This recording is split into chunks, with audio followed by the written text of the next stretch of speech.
विजयनगर के राजा कृष्णदेव राय को एक तोता भेंट किया था किसी ने। ये तोता बहुत मीठा गाता था। वह बोलने वाला तोता था। उससे कुछ पूछा जाए तो उस बात का उत्तर देता था और देखने में भी खूब सुंदर था। कृष्णदेव राय को उस तोते से बहुत प्यार हो गया था। अपने एक सेवक को तोते की पूरी जिम्मेदारी दे रखी थी। वो सेवक जो उनको बहुत प्रिय था और जिस पे उन्हें बहुत विश्वास था, उसे ही उन्होंने ये काम सौंपा था और कह रखा था कि इसका हर पल ध्यान रखा जाए, इसका खाना पीना कोई कमी न हो, पल पल इस पे नजर रखी जाए कि इसको कोई कष्ट न हो, कोई तकलीफ न हो। अगर कोई मुझे यह सूचना देगा कि तोता मर गया तो तुरंत उसका सिर धड़ से अलग कर दिया जाएगा। तो वो जो सेवक था वो तो बेचारा लगा ही रहता था, हर पल तोते पे नजर रखता था, तोते के पास ही सोता था, कमरा बंद करके कि कोई दूसरा आके तोते को कुछ खिला न दे, तोते को मार न दे, क्योंकि जवाब तो उसे देना पड़ेगा। राजा तो उससे पूछेंगे कि मेरे तोते को क्या हुआ, तो कहना पड़ेगा कि तोता मर गया और फिर सिर धड़ से अलग कर देंगे राजा जी। लेकिन आखिर तोता था तो एक जीव ही। आखिर एक दिन तोता मर ही गया। अब वो बेचारा सेवक तो थर थर कांपने लगा। उसकी तो हालत बिगड़ गई कि तोते के मरने का समाचार सुनते ही राजा जी तो मार डालेंगे। अब क्या करे? बहुत देर सोचता रहा, रोता रहा, कुछ नहीं समझ में आया तो दौड़ा दौड़ा गया तेनालीराम के पास, क्योंकि तेनालीराम बहुत ही बुद्धिमान थे। जिस समस्या का समाधान कोई नहीं कर पाता था, तेनालीराम पर वो छोड़ दी जाती थी और तेनालीराम कोई न कोई हल अवश्य ही निकाल देते थे। तो बेचारा अपने प्राण बचने की आशा में तोते का सेवक भी दौड़ा दौड़ा गया तेनालीराम के पास और उनके पैरों में गिर पड़ा। उसने पूरी बात बताई कि जो महाराज का बहुत प्रिय तोता था वो तो मर गया, पर मैं करूं क्या, राजा को समाचार कैसे दूं, क्योंकि वो तो तुरंत मुझे मार डालेंगे, उन्होंने कहा ही है।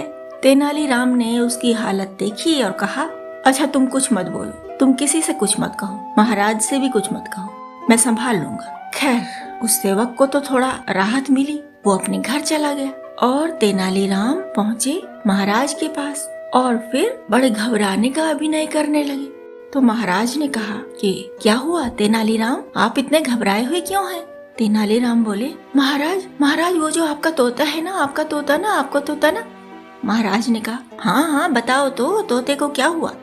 तेनालीराम बोले, महाराज कुछ नहीं, पर वो बोलता नहीं है, कुछ भी नहीं बोल रहा है, बिल्कुल चुप हो गया है और ना कुछ खा भी नहीं रहा है, पानी भी नहीं पी रहा है। उसके पास पानी रखा है पर वह नहीं पी रहा है पानी, और पंख भी नहीं हिला रहा है, जबकि हमेशा हिलाता था, लेकिन आज वो पंख भी नहीं हिला रहा है। तो महाराज ने कहा, वो आंखें झपक रहा है, इधर उधर देख रहा है?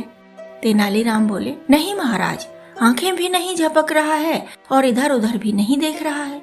राजा कृष्णदेव राय को बड़ा आश्चर्य हुआ और उन्होंने कहा कि चलो अच्छा देखते हैं।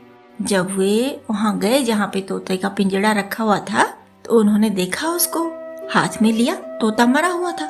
महाराजा झुंझला गए और बोले, तेनालीराम आपने सीधी सीधी बात क्यों नहीं कही, इतना घुमा के क्या बोल रहे हैं कि तोते को ये नहीं होता वो नहीं होता, सीधे क्यों नहीं कहा आपने कि तोता मर गया?